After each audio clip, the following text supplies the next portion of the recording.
Commander Zakthul pressed his three-fingered hand against the cool metal surface of his observation deck. Through the transparent aluminum window, the blue and green world called Earth slowly rotated below him. His ship, the survey vessel Dominance, hung in space like a silent predator, invisible to the primitive beings crawling around on the planet's surface. 3 full cycles had passed since his arrival in this backwater system. 3 cycles of watching these creatures called humans stumble through their daily lives, completely unaware that advanced beings observed their every move. Zakthul's mandibles clicked together in what his species considered laughter. The hegemony, Council had sent him here to evaluate Earth's potential for joining galactic civilization, but the answer seemed obvious from the first day. These humans were centuries behind the rest of the galaxy. Zakthul moved to his workstation and activated the holographic display. Images of human cities appeared in the air before him, rotating, slowly as he examined them. Crude structures of metal and glass reached toward the sky, but none exceeded more than a few hundred stories. Their transportation system still relied on wheels and chemical combustion.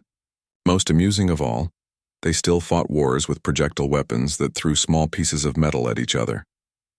The commander's assistant, junior observer Kethra, approached with the day's surveillance data. Her scales shimmered nervously as she handed him the data pad.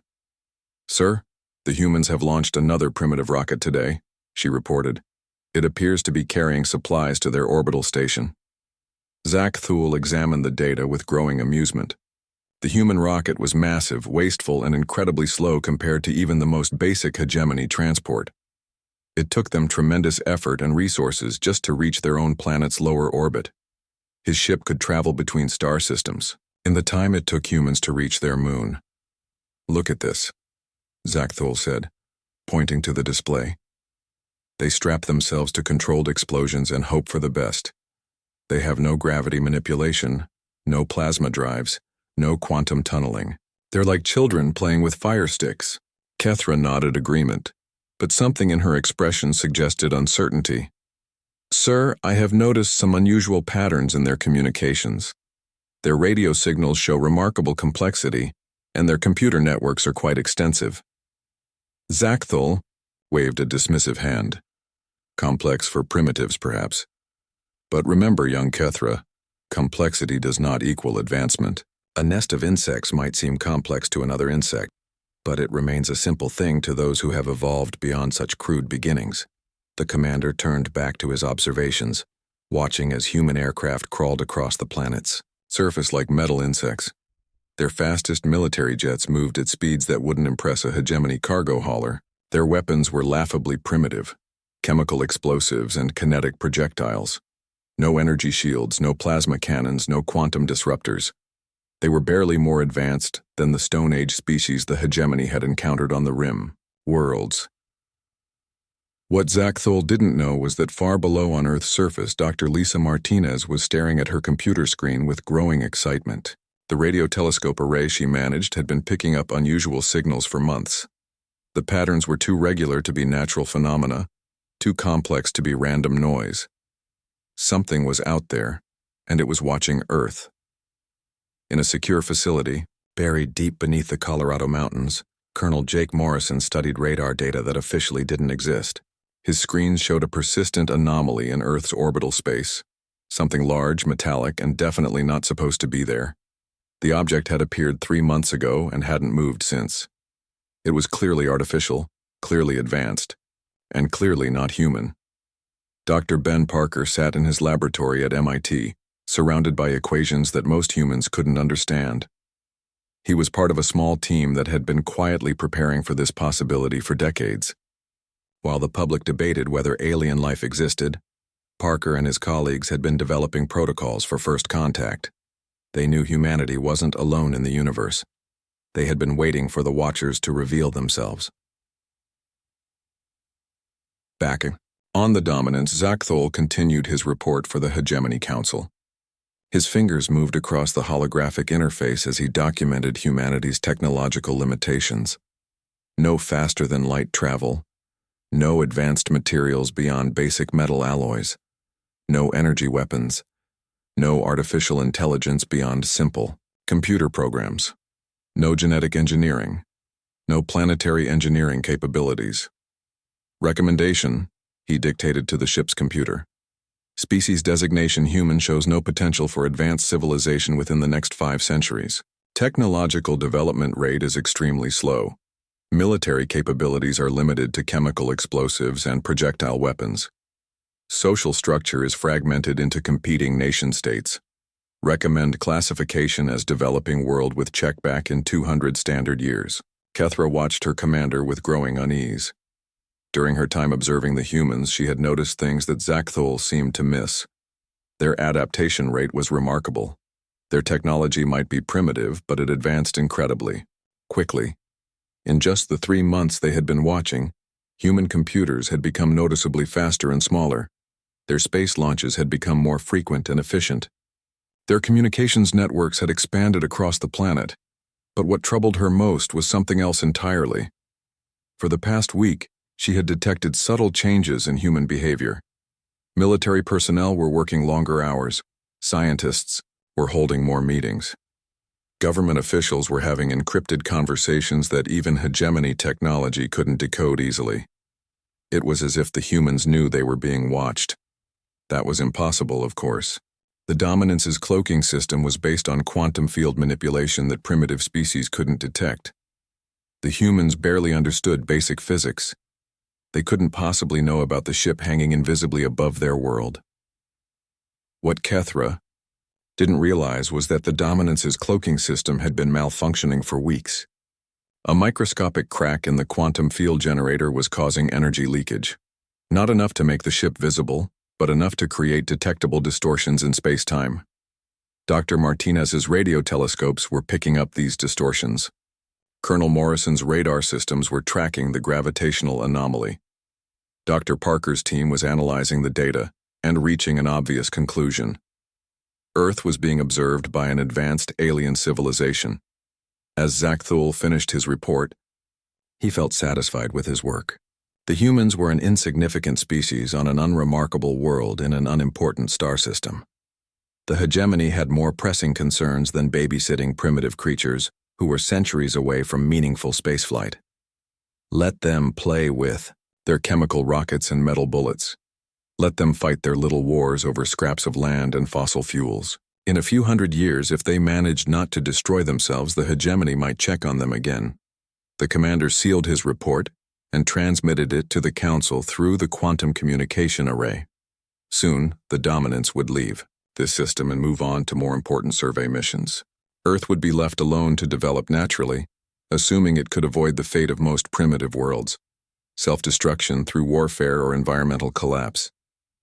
Zakthul looked out at Earth one final time before retiring to his quarters. The little blue world continued its ancient rotation, carrying its cargo of ignorant primitives through the void. They had no idea how vast the galaxy was, how many advanced civilizations existed among the stars, how small and insignificant their little world appeared to those who had mastered the art of interstellar travel. In 12 hours, the dominance would begin its departure sequence. In 24 hours, they would be gone, leaving no trace of their presence except for some unusual radio signals and radar anomalies that the primitive humans would probably dismiss as equipment malfunctions or natural phenomena. Zakthul fell, asleep confident in his assessment of humanity. They were primitive, backward, and utterly harmless. The galaxy had nothing to fear from Earth. He had never been more wrong about anything in his life. 3 months after Commander Zakthul filed his dismissive report, the Hegemony Council decided to make official contact with Earth. Ambassador Veltar received the assignment with the same casual indifference that most diplomats felt when dealing with primitive worlds. The humans would be shocked, overwhelmed, and grateful for the opportunity to serve the hegemony. It was always the same pattern. The ambassador's flagship, Eternal Harmony, dropped out of hyperspace at the edge of Earth's solar system along with 12 escort vessels. The fleet was impressive but not threatening by hegemony standards. Just enough firepower to remind the humans of their place in the galactic order. Veltar had handled dozens of first contacts with primitive species. The humans would follow, The same script as all the others. President Helen Carter stood in the Situation Room deep beneath the White House, surrounded by her most trusted advisors. General Sam Cooper, chairman of the Joint Chiefs, studied satellite images of the alien fleet on the main display. Dr. Ben Parker, now serving as the head of the newly formed Office of Extraterrestrial Affairs, ran calculations on a tablet computer. Intelligence analyst Kate Sullivan coordinated with agencies around the world, sharing information in real time. The humans had been preparing for this moment for 3 months. Every major nation had pooled their resources and intelligence. Military units had been quietly repositioned. Scientists had worked around the clock to understand the technology they had observed. Most importantly, they had prepared for exactly this scenario. First contact with a superior alien civilization that viewed humanity as primitive. Ambassador Veltar broadcast his message to Earth in perfectly translated human languages. His voice carried the tone of benevolent authority that the hegemony used with all developing species. Greetings, people of Earth. I am Ambassador Veltar of the Hegemony of Civilized Worlds. We have observed your species and determined that you are ready for peaceful contact with galactic civilization. We come in friendship and offer you the opportunity to join the great community of advanced worlds under our guidance and protection. President Carter listened to the message with her advisors. Dr. Parker had predicted this approach based on intercepted communications from the observation ship. The aliens saw themselves as benevolent rulers bringing civilization to backward peoples. They expected gratitude and submission. Typical colonial mindset, General Cooper muttered. They want to rule us for our own good. Kate Sullivan pulled up psychological profiles that her team had developed based on months of studying alien communications. They're supremacists, she said quietly. They genuinely believe they're superior to us in every way. That's their weakness. President Carter nodded. The plan they had developed depended entirely on the aliens underestimating humanity. If the hegemony realized how quickly humans could adapt and learn, the situation would become much more dangerous. The meeting was arranged to take place aboard the human space station Freedom, which had been hastily expanded over the past 3 months. The modifications were carefully designed to look primitive while concealing humanity's real capabilities. The aliens would see what they expected to see: crude human technology struggling to accommodate advanced visitors. Ambassador Veltar's shuttle docked with Freedom's new diplomatic module. The alien diplomat was tall and elegant, with pale blue skin and large dark eyes that seemed to look through humans rather than at them. He was accompanied by a small team of advisors and guards who carried themselves with casual arrogance.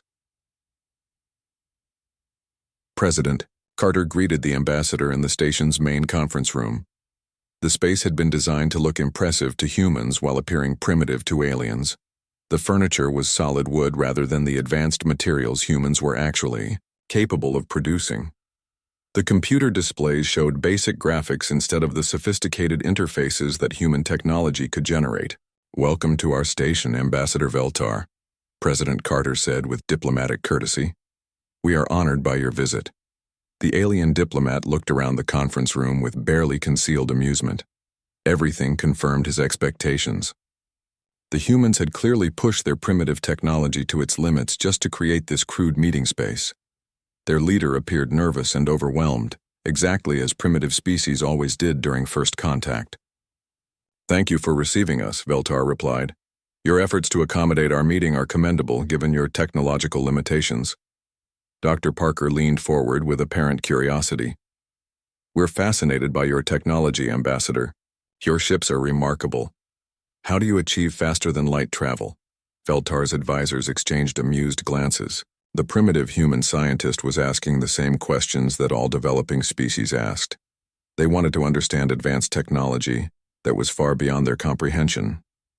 "We manipulate quantum fields to create temporary tunnels through higher dimensional space," the ambassador explained condescendingly.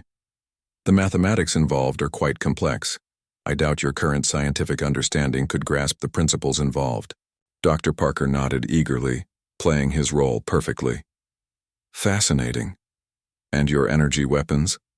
They seem incredibly advanced compared to our kinetic projectiles.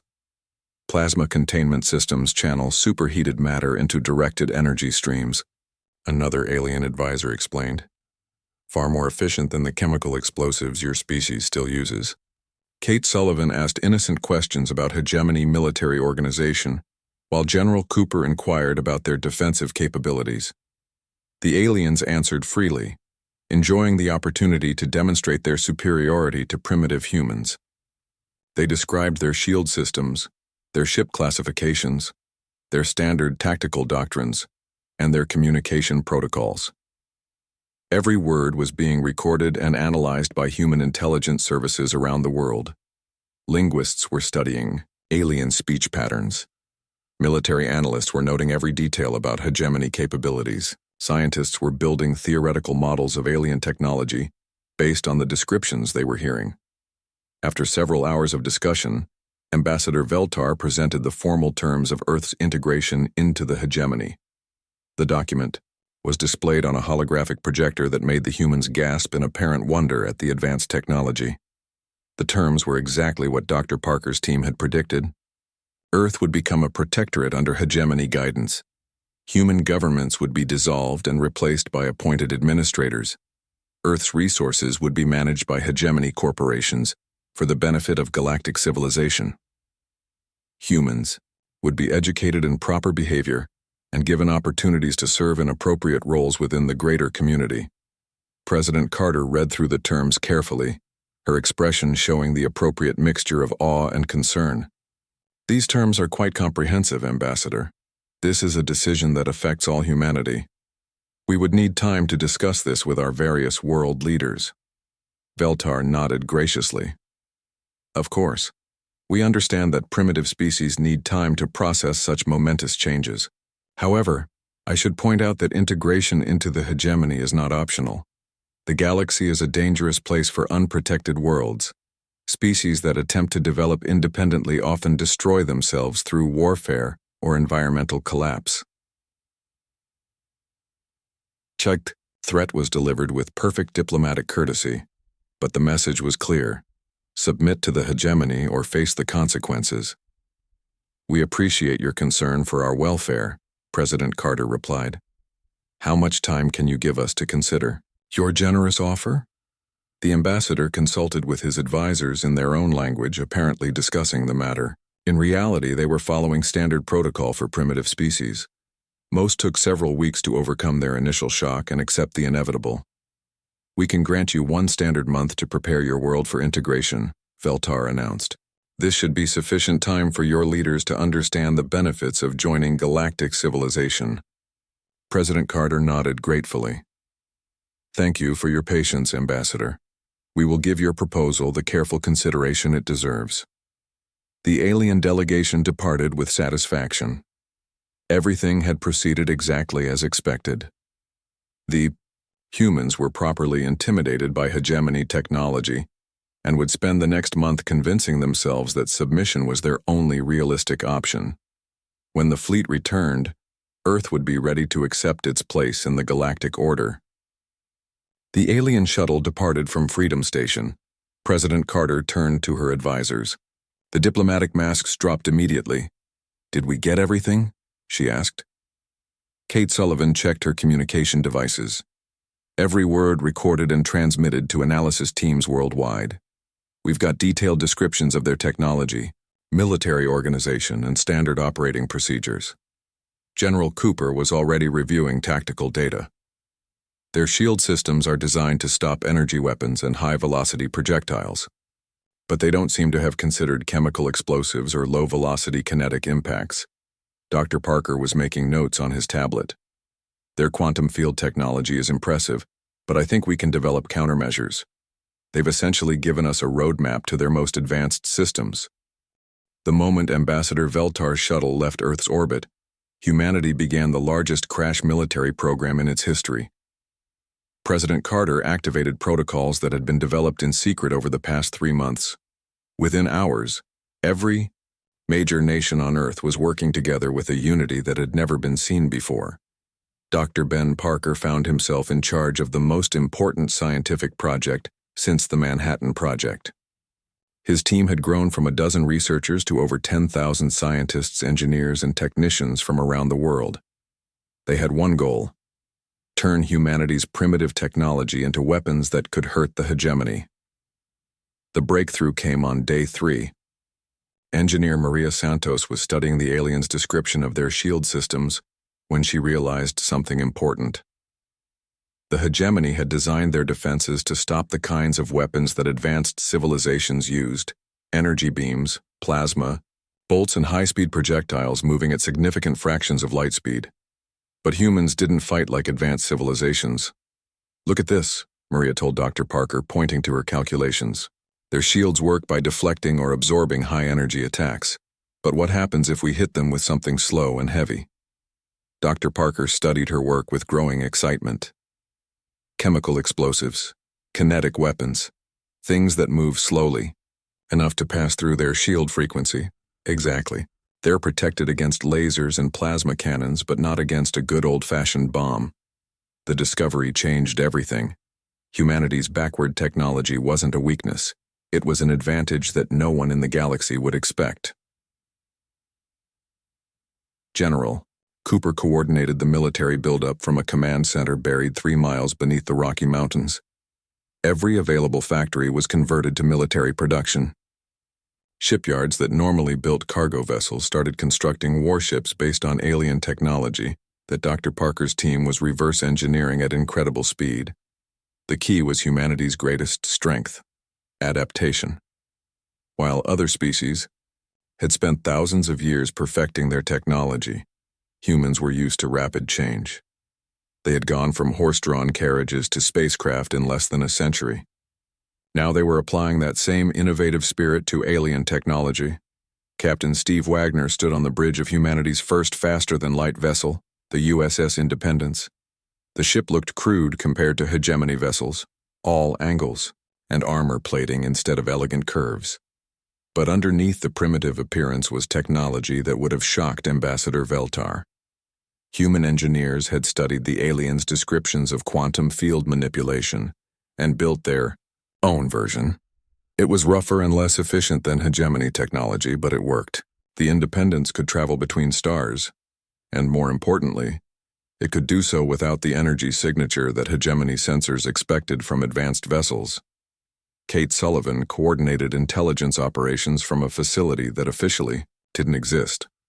Her teams had analyzed every word spoken during the alien visit, building detailed profiles of hegemony psychology, tactics, and weaknesses. The aliens were supremacists who believed in their own superiority so completely that they couldn't imagine being challenged by primitive species. That blind spot would be their downfall. On day 15, the first test came. A hegemony patrol ship entered Earth's solar system to check on human progress toward surrender. Commander Zakthul himself was aboard, having been assigned to monitor the primitive species he had dismissed in his original report. The patrol ship detected what it expected: increased human activity around their homeworld, primitive spacecraft, moving between planets, and radio communications discussing the alien terms. Everything suggested that the humans were preparing for integration into the hegemony. What the patrol ship didn't detect were the 30 human vessels hiding in the asteroid belt, their hulls coated with materials that absorbed sensor scans. It didn't notice the weapons platforms disguised as mining equipment on various moons. Most importantly, it didn't realize that the human communications it was monitoring were carefully crafted deceptions designed to hide Earth's real preparations. Commander Zakthul reviewed the intelligence data with satisfaction. The humans were behaving exactly as predicted. Their primitive leaders were struggling to accept the inevitable, while their population showed the expected mixture of fear and excitement about joining galactic civilization.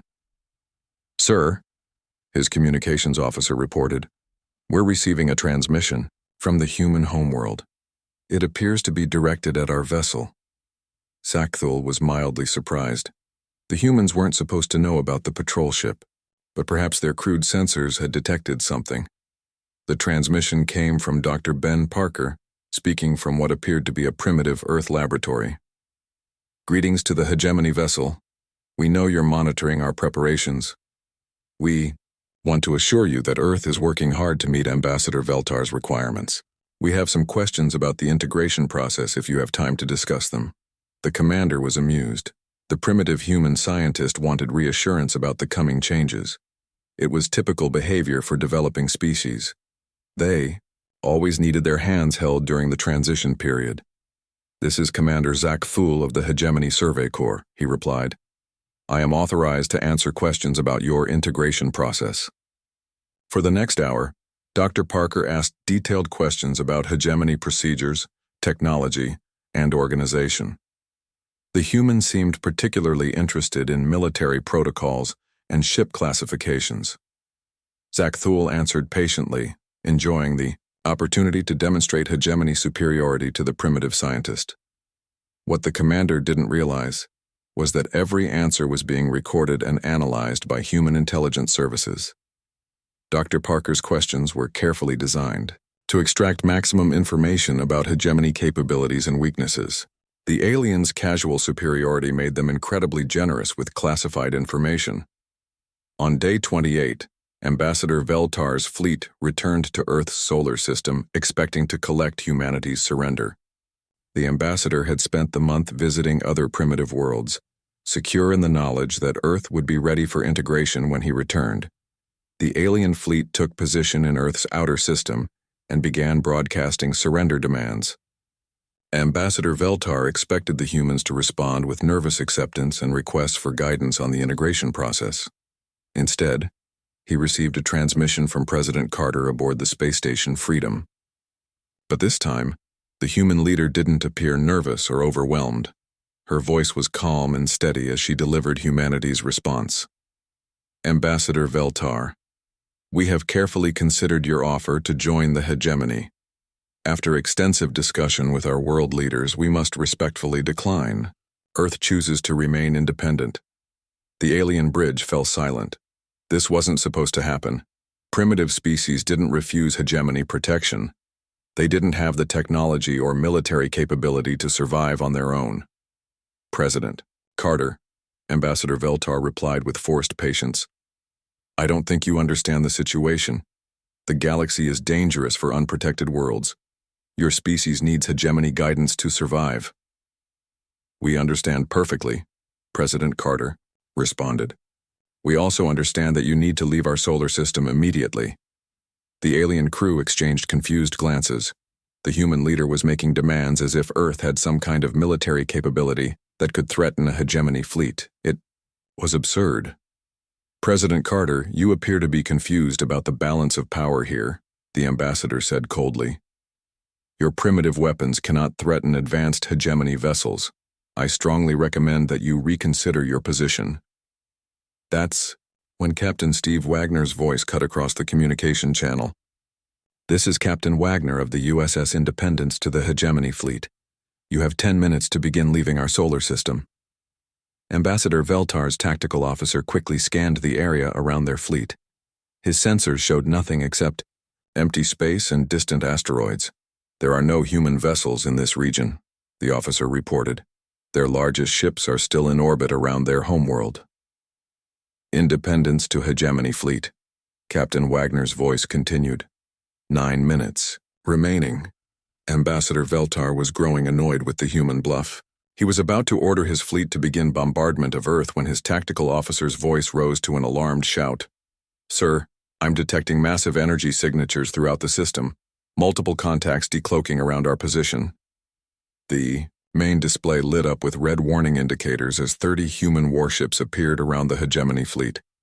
They had been hiding in asteroids, behind moons, and in the shadows of planets. Their hull designs were crude and angular, but their energy signatures showed that they were armed and dangerous. The USS Independence materialized directly behind the hegemony flagship, close enough that its weapons could target the alien ships. "Engines, how is this possible?" Ambassador Veltar whispered. "They don't have faster-than-light technology. They don't have energy shields or plasma weapons." Commander Zach Thule stared at the tactical display in shock. The humans had built an entire fleet of starships in less than a month. It was impossible. Primitive species didn't develop that quickly. "Independence to hegemony fleet," Captain Wagner announced. Time's up. The news of humanity's resistance spread through hegemony space like wildfire. Ambassador Veltar's report to the Council was met with disbelief, anger, and eventually, a declaration of war. No primitive species had ever successfully defied the hegemony. The Council could not allow such defiance to inspire other worlds to rebel. Fleet Admiral Korvac received command of the largest military force the hegemony had assembled in centuries. 500 warships, including massive dreadnoughts that could destroy entire planets. The human rebellion would be crushed quickly and completely, serving as an example to any other species that might consider resistance. What Admiral Korvac didn't understand was that humanity had no intention of fighting a conventional war. While the hegemony gathered its forces for a massive assault on Earth, human ships were already striking deep behind enemy lines. Captain Rachel Green commanded a small fleet of stealth vessels that had been built specifically for hit-and-run attacks. Her ships looked like cargo haulers or mining vessels, but they carried enough firepower to cripple military installations. The first target was Supply Depot 7, a massive facility that stored weapons and ammunition for 3 hegemony sectors. The depot was defended by automated systems and a small garrison that had never seen combat. When Captain Green's ships emerged from hyperspace, the defenders assumed they were scheduled cargo deliveries. By the time the aliens realized their mistake, human boarding teams were already inside the facility. The hegemony had never faced enemies who fought like humans. Their security systems were designed to stop energy weapons and advanced assault equipment. They were not prepared for humans with chemical explosives, kinetic weapons, and a complete willingness to engage in close combat. Within 6 hours, Supply Depot 7 was a smoking ruin. Millions of tons of military equipment had been destroyed, and the human raiders had vanished back into hyperspace before reinforcements could arrive. Commander Zach Thule found himself assigned to hunt down these human raiders. His superiors believed that his experience observing Earth would help him understand human tactics. But every encounter with human forces was a disaster for the hegemony. The humans didn't fight like civilized species. They didn't seek honorable battle or follow accepted rules of warfare. They attacked supply lines, communication relays, and civilian infrastructure. They used improvised weapons, suicide attacks, and psychological warfare. Most disturbing of all, they seemed to understand hegemony technology better than many hegemony officers. The breakthrough that changed everything came when human scientists, working with captured alien equipment, developed a computer virus that could shut down hegemony networks. Dr. Ben Parker's team had studied alien computer systems during the diplomatic meetings and discovered that the hegemony used standardized software across their entire civilization. The virus was elegant in its simplicity. It didn't try to destroy alien computers. Instead, it made them question their own programming. Hegemony artificial intelligence systems were designed to be logical and efficient. When the virus infected them, it created logic loops that caused the computers to shut down rather than operate with contradictory information. Admiral Tom Hayes commanded the operation that deployed the virus throughout hegemony space. His fleet had been built around captured alien vessels that human engineers had modified extensively. To hegemony sensors, the ships appeared to be their own patrol fleets. They could travel freely through alien space without raising suspicion. On the day of the coordinated attack, human agents activated the virus simultaneously across 50 hegemony worlds. Military command centers went dark. Planetary defense systems shut down. Communication networks collapsed. For 12 critical hours, the hegemony was blind and defenseless. Human strike teams used those 12 hours to devastating effect. They destroyed shipyards, weapons factories, and research facilities. They freed thousands of enslaved beings from client species that had been conquered by the hegemony. Most importantly, they captured or destroyed the central computer cores that contained hegemony military databases. When Admiral Korvac's massive fleet finally reached Earth, they found something they hadn't expected. The humans weren't waiting defensively around their homeworld. Instead, Earth's orbit was empty except for automated defense platforms and a single small vessel broadcasting a message. The message was from President Carter, speaking from an undisclosed location. Admiral Korvac, welcome to our solar system. As you can see, we're not here. We're in your space instead, visiting your worlds and liberating your slaves. Your empire is collapsing while you waste time chasing shadows. Admiral Korvac ordered. Immediate scans of the system. His sensors detected the defense platforms, but they appeared to be simple kinetic weapons, primitive railguns and missile launchers. Nothing that could threaten his massive fleet. Sir, his tactical officer reported, long-range sensors are detecting unusual activity throughout hegemony space. Multiple worlds are reporting communication failures and orbital bombardments. The Admiral realized that he had been outmaneuvered. While he was preparing for a conventional assault on Earth, the humans had struck at the heart of the hegemony itself. But he still had the largest fleet in hegemony history, and Earth was defenseless. Begin bombardment of the planet, Admiral Korvac ordered. Eliminate all military installations and population centers. His fleet opened fire with enough energy to sterilize continents. Plasma beams and antimatter missiles streaked toward Earth's surface. But instead of striking the planet, the weapons hit invisible barriers that deflected them harmlessly into space. Shield generators, the tactical officer reported in confusion. The entire planet is protected by an energy field, but our sensors show no power sources capable of generating such a barrier. What Admiral Korvac didn't know was that humanity had built their planetary defense system inside the Earth itself.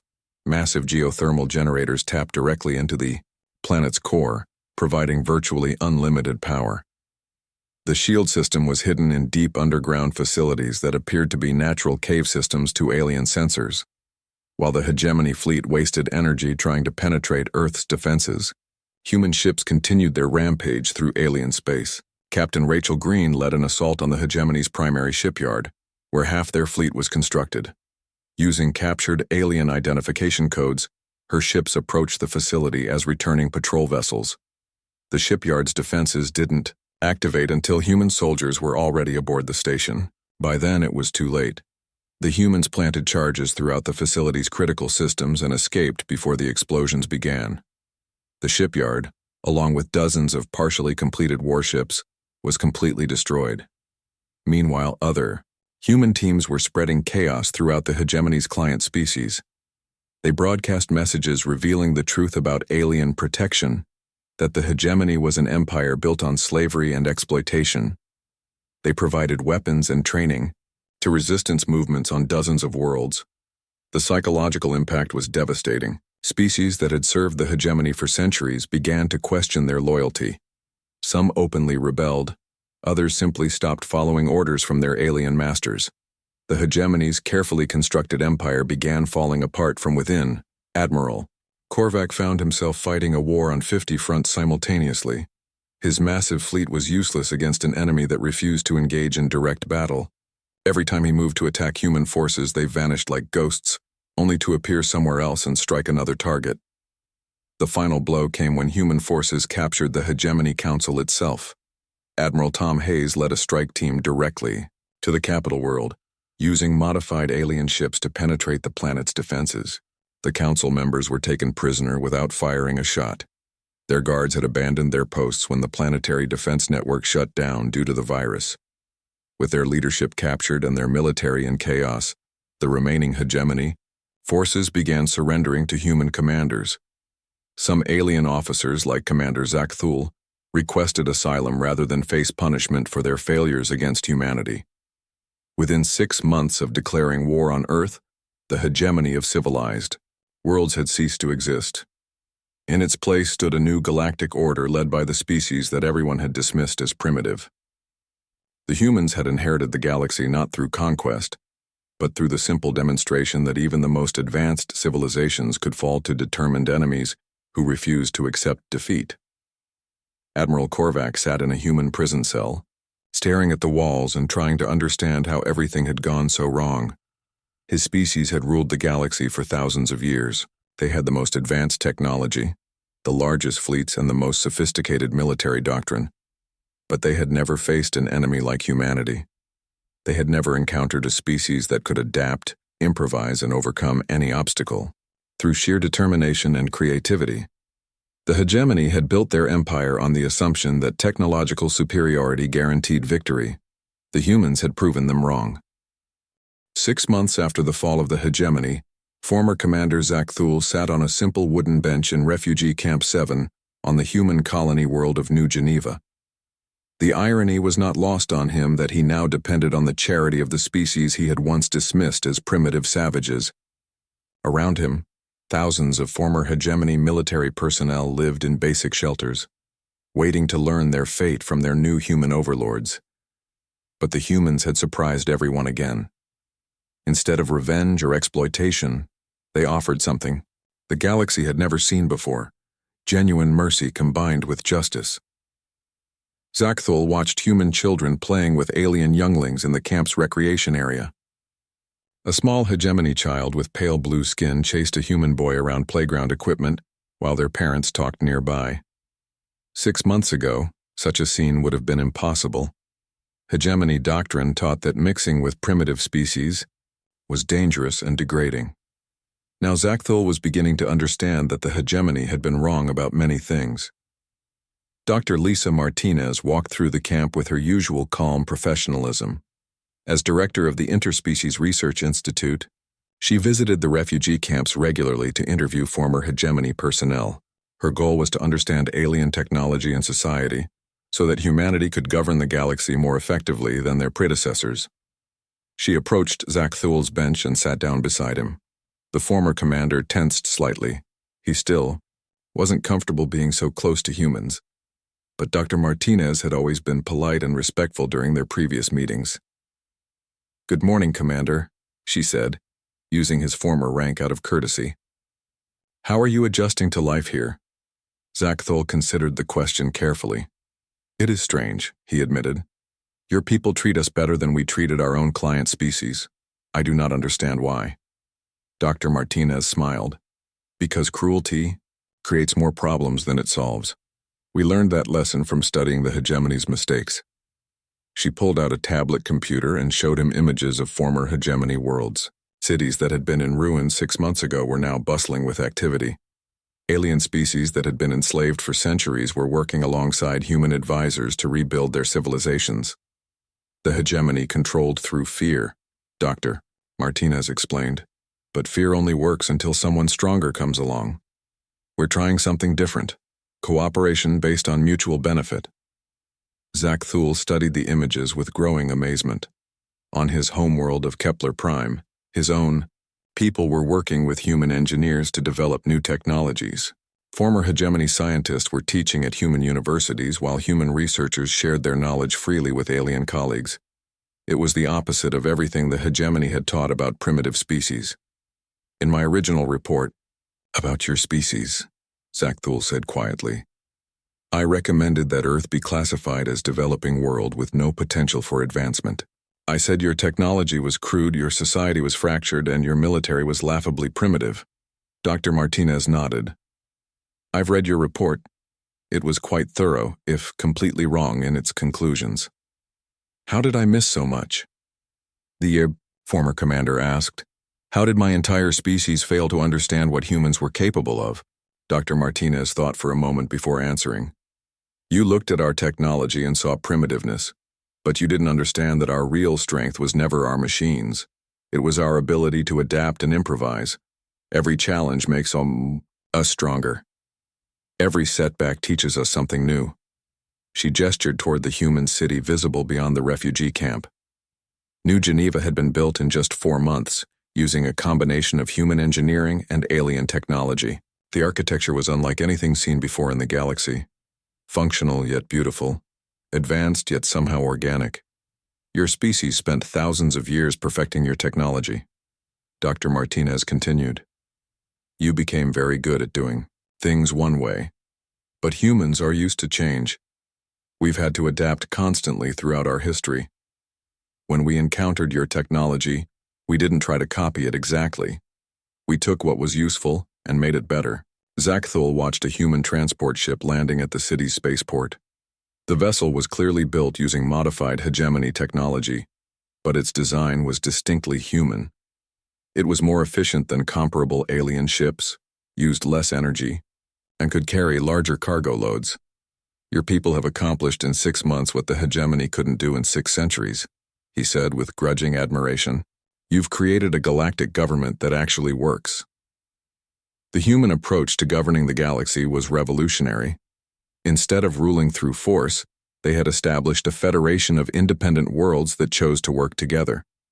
Each species maintained its own government and culture, while contributing to shared goals like scientific research, trade, and mutual defense. Former hegemony client species had embraced the new system enthusiastically. They had spent centuries being told what to do by alien masters. Now they were partners in a galactic community that valued their contributions and respected their autonomy. Dr. Martinez showed Zach Thule another image on her tablet. It was a joint human-alien research station where scientists from dozens of species worked together to develop new technologies. The station was commanded by a human admiral, but its research director was a former hegemony scientist who had defected during the war. Knowledge should be shared, not hoarded, Dr. Martinez explained. The hegemony kept its best technology secret to maintain control. We're sharing everything we know because cooperation produces better results than competition. The results spoke for themselves. In 6 months, the new Galactic Federation had made more scientific advances than the hegemony had achieved in decades. Medical treatments that had been restricted to hegemony elites were now available to all species. Energy technologies that had been carefully controlled were being used to improve living conditions on hundreds of worlds. Zach Thule thought about his current situation. As a former military commander, he could have been tried for war crimes or executed as an enemy of the new government. Instead, he was living comfortably in a refugee camp while human officials considered his application for permanent residency on New Geneva. Many of his fellow refugees had already been approved for resettlement. Some had found jobs working for human companies. Others had been accepted into universities to continue their education. A few had even joined the new Galactic Defense Force, serving alongside former enemies who had become allies. What will happen to me? Zach Thule asked. I was the officer who first observed your species. My report led to the hegemony's decision to conquer Earth. I am responsible for starting the war. Dr. Martinez looked at him with genuine compassion. You were following orders based on incomplete information. Yes, your report was wrong, but you believed you were doing your duty. That's not a crime. It's just a mistake. She pulled up his file on her tablet. Your application for residency has been approved. If you want to stay on New Geneva, you can start a new life here. We could use your knowledge of hegemony technology and military doctrine to help with the transition. Zach Thule stared at the approval notice in disbelief. You would trust me after everything I did? Trust has to start somewhere, Dr. Martinez replied. The hegemony fell because it was built on fear and suspicion. We're building something better, a civilization based on cooperation and second chances. As the sun set over New Geneva, Zach Thule watched human and alien families walking together through the city streets. Children of different species played together while their parents discussed business, science, and art. It was a scene that would have been unthinkable under hegemony, rule. He thought about the report he was writing, his memoirs of the war and its aftermath. The working title was How I Learned to Stop Underestimating Humans. He suspected it would become required reading at military academies throughout the galaxy, assuming anyone was ever foolish enough to challenge humanity again. The humans had proven that technological superiority meant nothing without wisdom, compassion, and the ability to inspire others. They had inherited the galaxy not through conquest but through the demonstration that strength, without cruelty, was possible. Former Commander Zach Thule stood up from his bench and walked toward the city. Tomorrow he would begin his new job as a technical advisor to the New Geneva Starship Design Bureau. He would spend his remaining years helping to build the ships that would explore the galaxy and protect the peace that humanity had created. It was a better fate than he deserved, and a better future than he had ever imagined possible. In the distance, human patrol ships departed for their regular sweeps of the local space lanes. They flew alongside vessels crewed by former enemies who had become partners in building a new kind of galactic civilization. The ships bore the symbol of the Terran Federation, not as conquerors but as guardians of a peace built on mutual respect and shared dreams. The primitives had inherited the stars, and they intended to share them with everyone.